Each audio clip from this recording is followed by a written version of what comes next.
Shooting sila. Ana. Oh, video na tiya, video.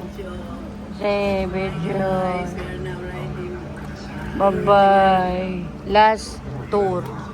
Riverboat. Riverboat.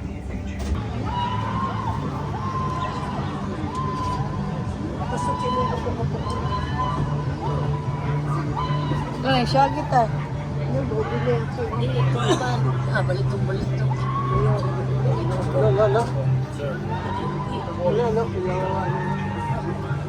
Ay, kuan man na, kana bambi-jambi. Bambi-jambi na. Uyaw kay na ay. Singapore. Hundreds of dongkans or riverboats jostle bow and stern for a place to dock and unload their cargo, human or otherwise, when the great ships anchored at the harbor. Tons of goods and produce were stored at the godowns or warehouses by the river, which are those buildings you see along the river bank. One of the buildings here was Whampoa's Ice House, which belonged to Hu Ah-kay, a prominent businessman from Whampoa, China. Way before refrigerators existed, he noticed a demand for ice in our hot tropical weather and had blocks of ice hauled from frozen lakes in America all the way here to Singapore. Unfortunately, this ice venture failed because expenses were simply too high. But much respect to the imaginative Mr. Hu for his daring attempt to keep Singaporeans cool. Today, Singaporeans keep cool by sipping drink out Hill by the river. As you can see, Clarke Quay has been transformed into a different but no less bustling port of call. Everyone flocks here for food, fun, and riverside festivals. Seen yet another symbol of bringing people together.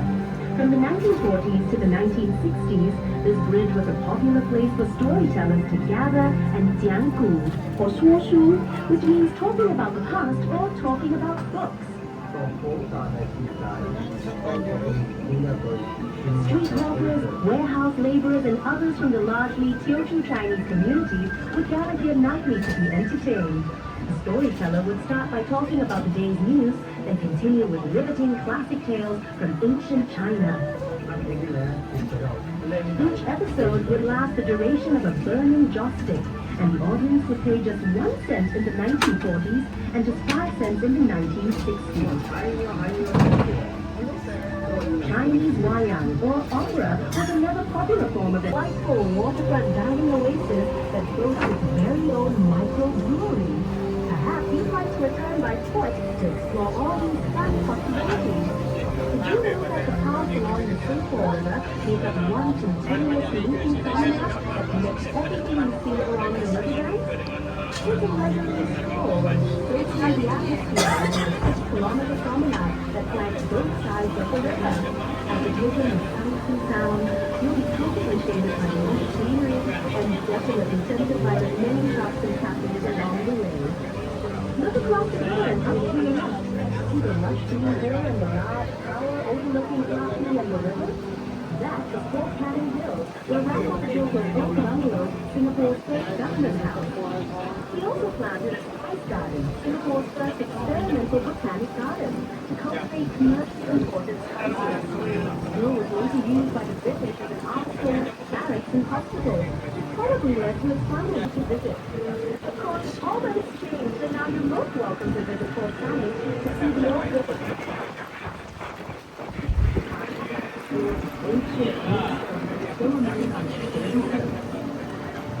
here's a building that just begs for attention. See the one adorned with colorful windows on your left? Home to the Ministry of Information, Communications and Arts, this multi-feature spot not only respects Singapore's multicultural heritage, but also aims at building equally cultural arts. You believe that this radiant flat complex used to be the old PhD police station? One featured a skyscraper, especially before World War II. In fact, the old Hill Street police station served as Singapore's earliest secure jail. And during World War II, it even featured in a torture chamber. With such a vivid history, it's certainly no wonder the building was named a national monument in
On the right is Brook Quay, and it's stripped with colorful, quaint shop houses.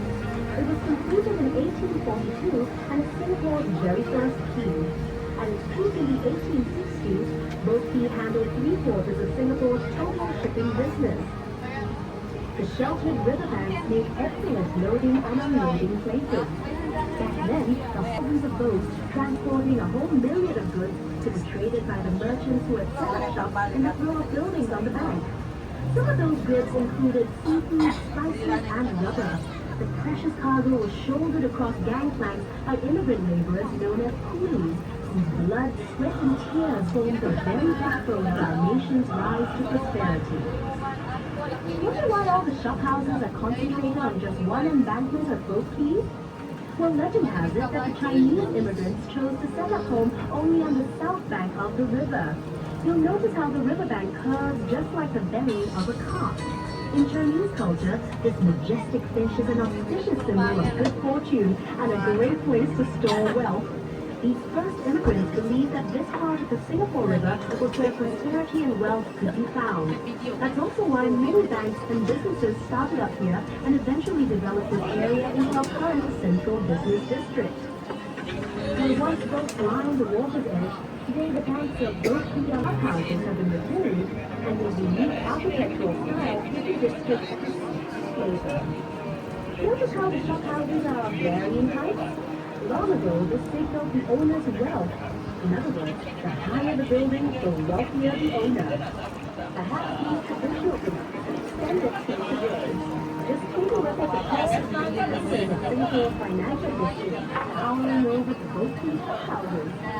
This is the perfect place for snapping pictures to enjoy the 360-degree view and take in Brook Quay's unique blend of traditional Asian values set against a modern and progressive backdrop. See how the shop houses form a charming contrast of Singapore's development here against the skyline of this truly is a unique Singapore sight. By the way, are you feeling hungry?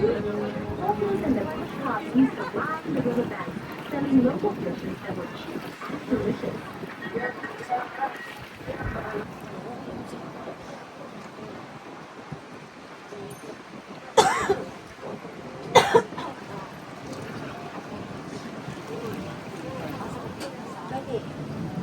Directly over the Cabinet Bridge, completed in 1869 and named after Colonel Sir William Arthur Cavanagh, Singapore's last governor, it's Singapore's only suspension bridge to have retained its intricate original form. It was manufactured in Scotland and shipped to Singapore later to be assembled. Unfortunately, the bridge was built too low and those had to wait for low tide before they could pass. So look out and go to get productive and cruise under the bridge. Just kidding. Coming up on the other side of Cabinet Bridge, you'll see a group of little boys jumping into the river just in for a cool afternoon swim. Standing tall and majestic is the exclusive Fullerton Hotel, which blends the elegance of old world charm with every modern convenience. Built in 1928, lots of people pushing went on behind the hotel's splendid column before its glamorous makeover. Its facade is a masterpiece of neoclassical grandeur, which belies its much stuffier original occupants, the Chamber of Commerce offices, and the General Post Office. office, from which mail was transported along the Singapore River to and from ships. Since the 1950s, this was also the site of many political campaign rallies, but even longer before that, it was occupied by Fort Fulton River.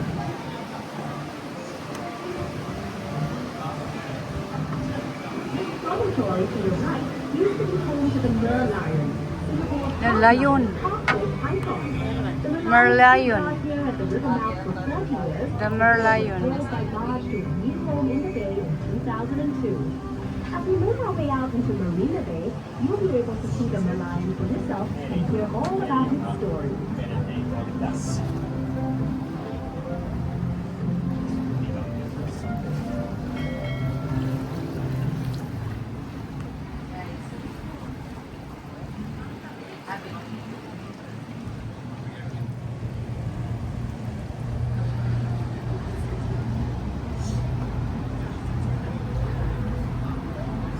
Parola.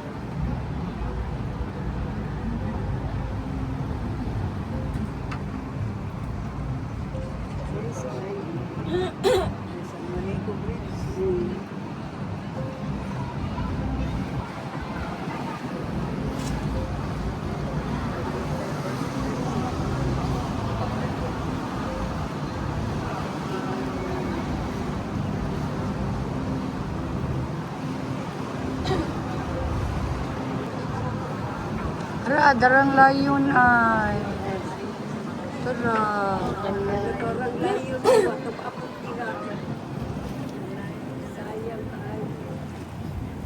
Pumantakaan na.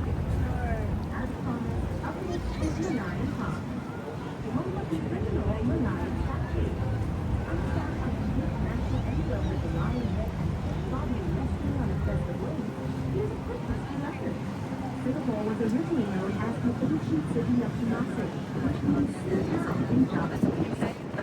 Legend recorded in Malay annals, many South Nilapitama created Singapura, meaning lion city in Sanskrit, often spotted a lion on its shore. The lion's head represents the lion spotted by the legendary South Nilapitama, while its fishtail symbolizes Temasek and Singapore's humble beginnings as a fishing village.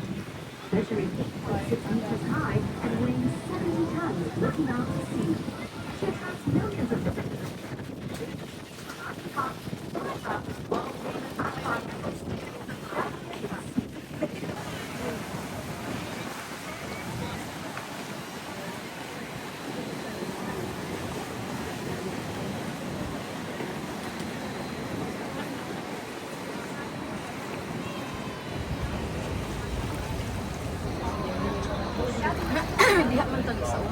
Diya man ta o. Dito, tas tumoy, dito rata. Diya raman ta. Kaya wa man tagiin mo niya na. Di ingon siya ato mo dito, daplin tong layon. Ay, di Oh. rata, di rata. Kasi tutupol ang sa balik-balik, picture, wala pa siya.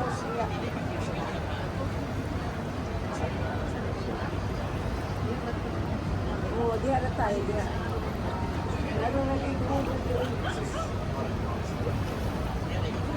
15 minutes naman sa bukikin. Mag-ibig kayo siya mo. Nalang nakita na ninyong layon in person. Wala mo ka pa picture. Video, wala tagapapicture na ako. Nindot kita na no. Wala pa balik pa dito.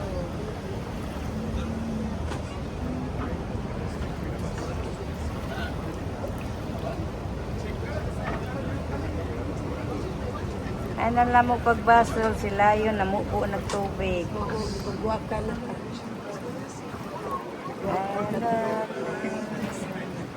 Ganaway lang restaurant na. Nindot kayo.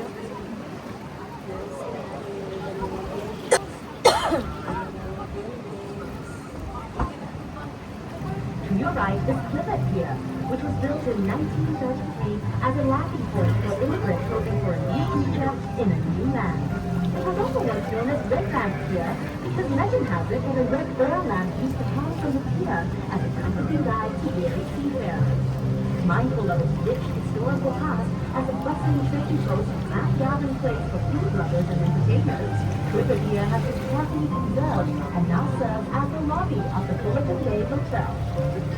And beside it is Customs House, a charming conservation building from the late 1960s, which began as the Customs Harbor Branch building, one of Singapore's earliest modern-style public buildings. As Singapore's shipping and trade boomed, it became home of the Singapore Customs Police, tasked with watching over one of the world's busiest harbors. Further up, you see the magnificent Marina Bay Funnational Center, which sits on prime waterfront estate at the heart of Singapore's new downtown and is an expansion of the Central Business District. Arguably the crown jewel of Marina Bay, this purpose-built financial center combines the best in ballroom function, events, and retail space, making it one of the hottest places to live, play, and work, as befitting Singapore's position as a global hub for central and it's also hot 3.5 kilometers of reclaimed waterfront promenade, which has become a popular feature of the park, especially since this walkway boasts several unique design features. You look forward to an uninterrupted experiential walk or jog around the bay. We found time to explore the promenade, which links the Mo man landmarks ni makita sa atong kuan, including Marina pagka-hotel Hotel, dito. Marina Barrage, and Gardens by the Bay.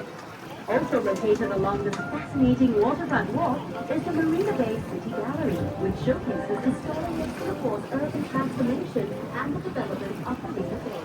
Marina Bay. Activated exhibit and innovative city model offering a bird's-eye view of key landmarks in the Marina Bay, which will help you navigate the Bay Area.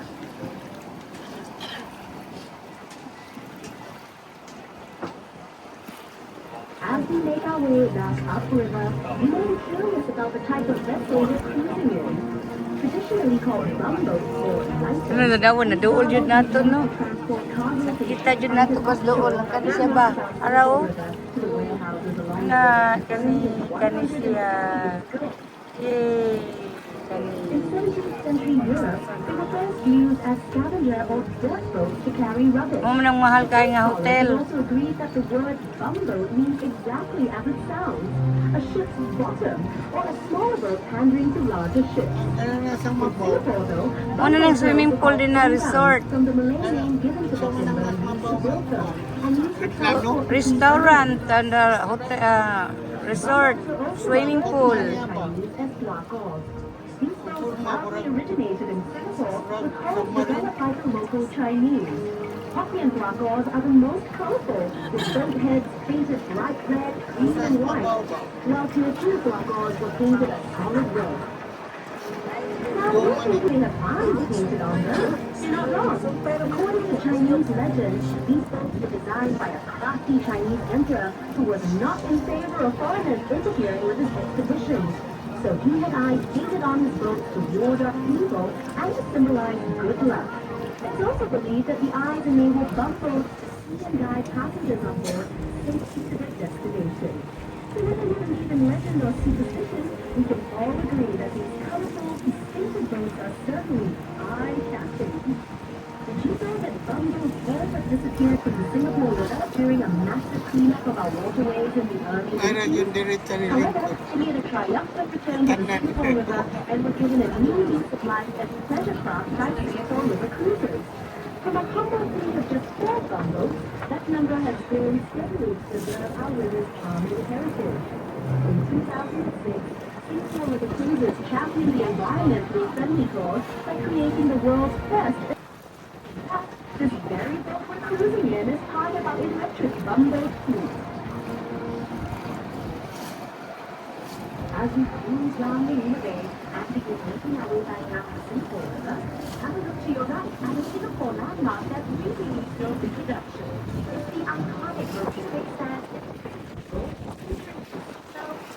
At Convention Center, warehouse, entertainment, and retail shops, all housed within a world-winning architecture that resembles a ship atop the tower. Notice the car-shaped arch inside. This 280-meter engineering marvel has been modeled after the structure of CNA and was inspired by the concept of India, basically happiness and prosperity to Marina Bay. This bridge will open Wakefield to another awe-inspiring attraction, the Gardens by the Bay. spanning 101 hectares, this award-winning super park is also all over the world. Enjoy the lush outdoor gardens, huge climate-controlled dome conservatories, and towering futuristic in the channel. Southeast Quarter is Singapore's first reservoir in the city, a vital source of fresh water and flood control. The Marina Reservoir is Singapore's 15th reservoir. It has the largest and most urbanized catchment area at 10,000 hectares and one-sixth the size of Singapore. We're now directly over clean water. As the very famous stuff flowing out of the top. Moving out into the bay, you couldn't have missed a giant view in the sky. That is the Singapore Flyer, a skyscraping observation wheel that measures 165 meters tall, 82 stories high, and 150 meters in diameter.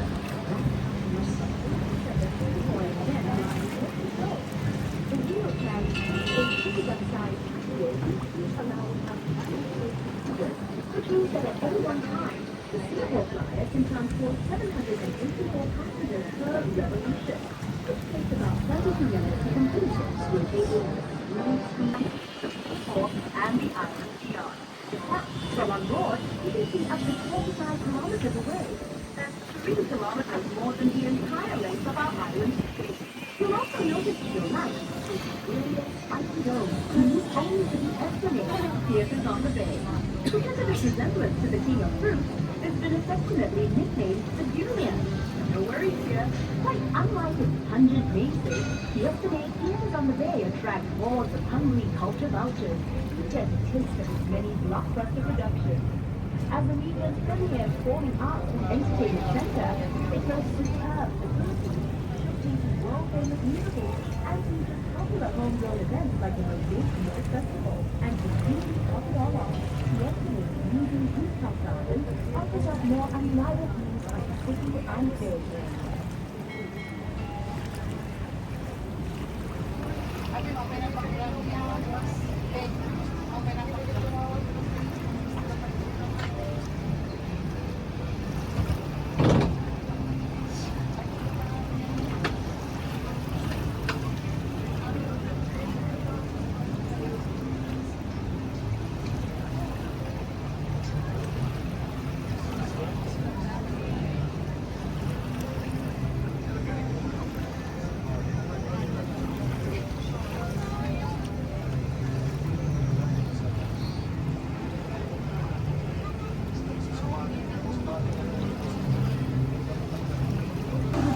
European-style houses that brought to mind the fashionable elegance of London's Mayfair. No wonder the Esplanade was a popular place for European settlers to see and to be seen. Back in the old colonial days, they would emerge from their houses to stroll along the Esplanade every afternoon. Here they would enjoy the sea, exchange gossip, and perhaps even indulge in a little innocent vacation. As a mark of our colonial history, Queen Elizabeth Walk was opened the baby Esplanade Park in 1953 to honor the coronation of the Majesty of Queen Elizabeth II. If you have the time, this park will take you on a pleasant, meandering walk through the park to other interesting national monuments.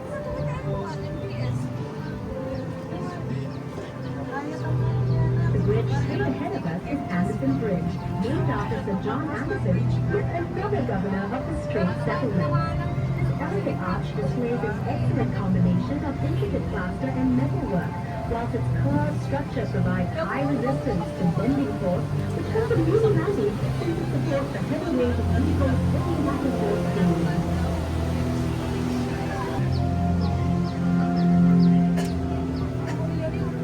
Gorgeous contrast to the skyscrapers that now mark the Singapore skyline, it's looking like we will see sitting grandly before us these beautifully preserved buildings that commemorate Queen Victoria and the Empress of India. The Victoria Theatre and Victoria Memorial Hall, which each at the clock tower, are both historical monuments dedicated to the performing arts. Right next to them is the Empress Place building, which was constructed in 1907 entirely by convict labor. Previously known as the government offices, the Empress Place building is also a national monument home to the Asian Civilization Museum.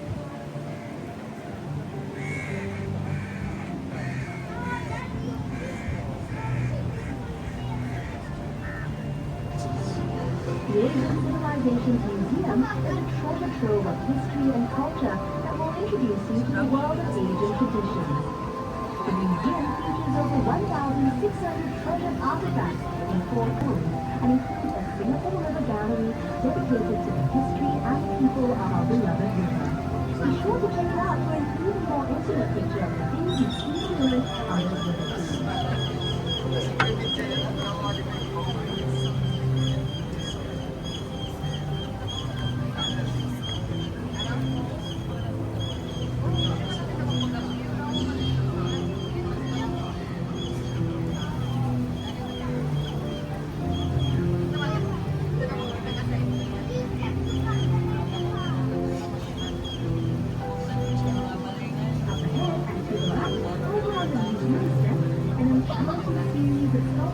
Tells the story of the Singapore River's development. Meet our nation's pioneers, queens, merchants, traders, and financiers, all immortalized in beautifully carved bronze. There are many other surprising sculptures that help the Singapore River promenade, and when you decide to take an exploratory walk, we promise you won't be disappointed.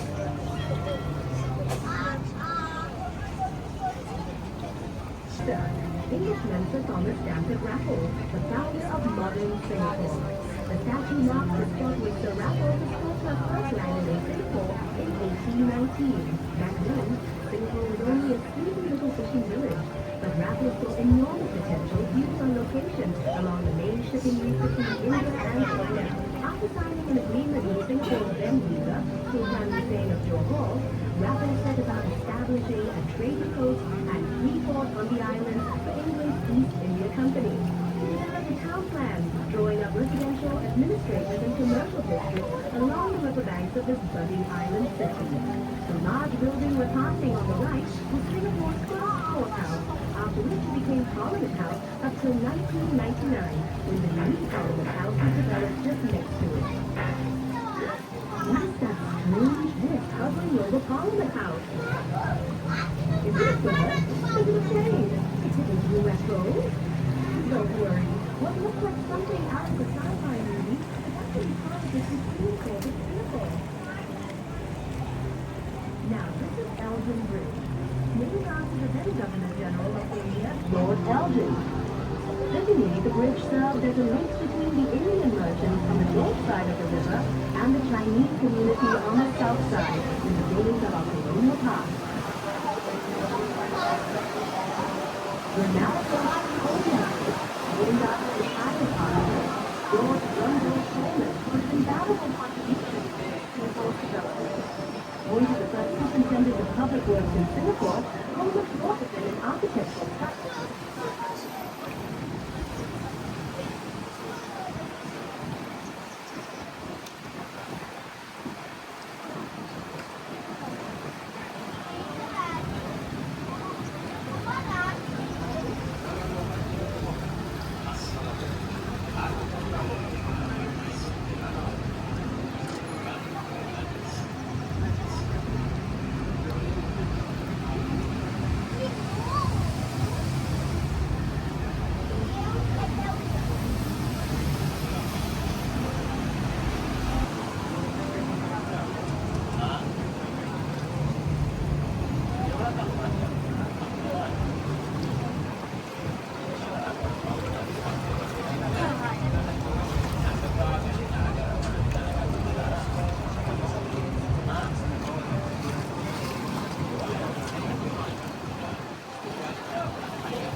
Environmentally friendly electric buses, and hope you tell all your friends and family about this unique experience.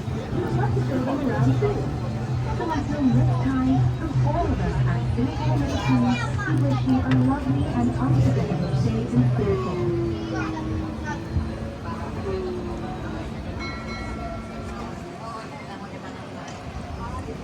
Bye-bye. Bye-bye. Tiya. Thank you, sir.